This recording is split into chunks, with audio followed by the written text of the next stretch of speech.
I welcome you all again. Daily the Hindu newspaper based MCQs. So let's just start without wasting our time.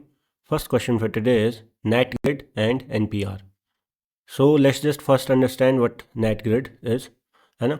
So NatGrid is simply National Intelligence Grid and NPR as you all know National Population Register है ना.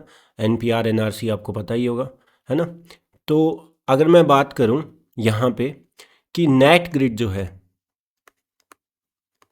उसको link कर दिया है government ने NPR के साथ. ये क्यों? नेट ग्रिड इज कि जो इंटेलिजेंस होती है हमारी इंटेलिजेंस एजेंसी या लॉ इन्फोर्समेंट एजेंसी उनके पास जो एक्सेस होता है डेटा का. एनपीआर हमारा नेशनल पॉपुलेशन रजिस्टर जिसमें कॉम्प्रिहेंसिव फैमिली वाइज डिटेल्स होती हैं ऑफ आर लाइक इंडियंस है ना. सो होगा क्या, इसको लिंक करने से क्या होगा, it will just enable the law enforcement agencies to access these family wise details of about like 119 crore residents of India है ना. एंड एनपीआर तो आपको पता ही होगा. एनपीआर क्या होता है? It is a database of residents of India. India के जितने भी लोग हैं उनके बारे में नेम, डेट ऑफ बर्थ, ये सब फैमिली डेटा एंड ऑल है ना, ये सब आपको पता होगा. And for the first time NPR was collected in 2010 along with the census of 2011 है ना. उसके बाद इसको लास्ट टाइम अपडेट किया गया था 2015 में. उसके बाद से ये नहीं हुआ है. कोविड के टाइम पे आपको पता है होना था, बट कोविड में फिर क्या हुआ कि आपका जो सेंसस हुआ वो कोविड की वजह से नहीं हो पाया. तो अभी 2027 में आपका सेंसस तो होगा, लेकिन एनपीआर का पता नहीं है होगा या नहीं होगा, वो बात की बात है ना. सो अभी तक ऐसा कुछ अनाउंसमेंट नहीं हुआ कि एनपीआर होगा या नहीं होगा सेंसस के साथ. तो ये आपको पता होना चाहिए. तो net grid enables a law enforcement agencies to access. बिल्कुल सही. NPR was first collected. बिल्कुल सही है ना. इस सेंसस के साथ कलेक्ट किया गया था इन 2010 से कलेक्ट होना शुरू हुआ था डोर टू डोर सर्वे में है ना. एंड एनपीआर वॉज लास्ट 2015 है ना. तो 1 and 2 only. Next, rabies, very much in news. आपको पता ही होगा रेबीज क्या होता है. Rabies is a viral zoonotic disease. अब वायरल तो आपको पता ही है. जूनोटिक क्या होता है? जूनोटिक वो डिजीज़ होती हैं जो एनिमल से ह्यूमंस में जो है ऐसे इन्फेक्शियस डिजीज़ जो ट्रांसफ़र हो पाती हैं नेचुरली है ना. तो एनिमल से जो ह्यूमंस में, जैसे आपका कोविड भी एक तरह का क्या था, जूनोटिक था, बैट्स के थ्रू. तो ये आपको पता होना चाहिए ना.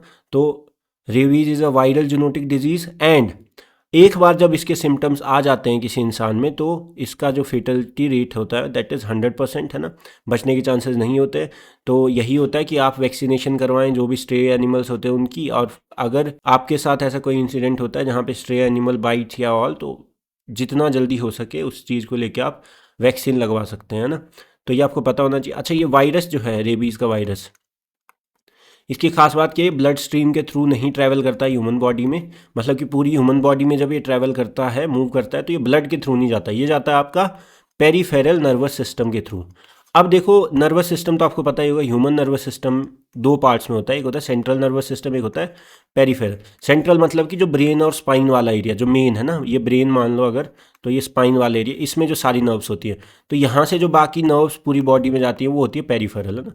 तो ये आपको पता होना चाहिए वायरस कैसे ट्रैवल करता है in the human body. It does not travel by blood, it travels by the means of peripheral nerves है ना. तो ये आपको पता होना चाहिए. Rabies differs from any other viral disease because it spreads through the peripheral nerves है ना. And 100% fatal after symptoms onset है ना. Next is Kimberley process.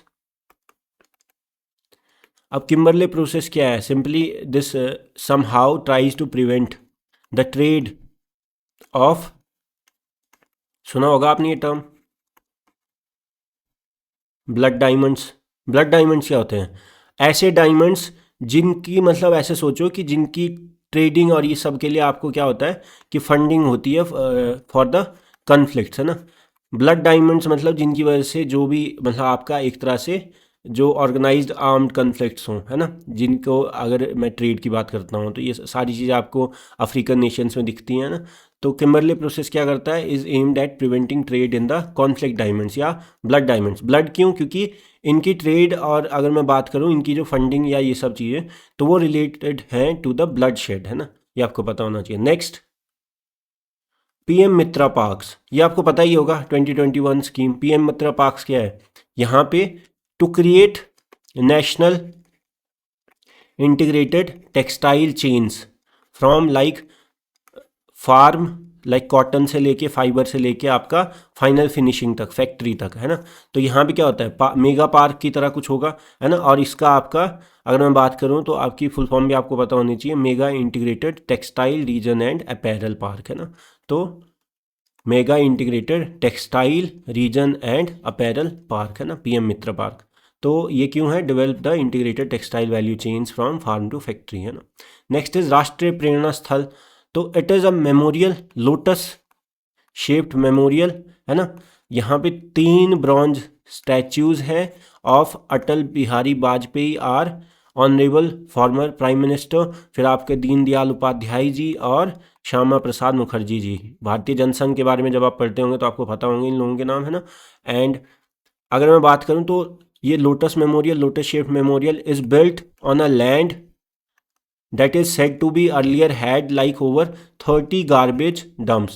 तो एक तरह से क्या करना, लैंड रिक्लेम करना, जो लैंड आपका यूजफुल नहीं थी उसको रिक्लेम करके वहाँ पे कुछ ऐसा बनाया है जिससे आपका टूरिज्म एस्पिरेशंस बढ़े, है ना।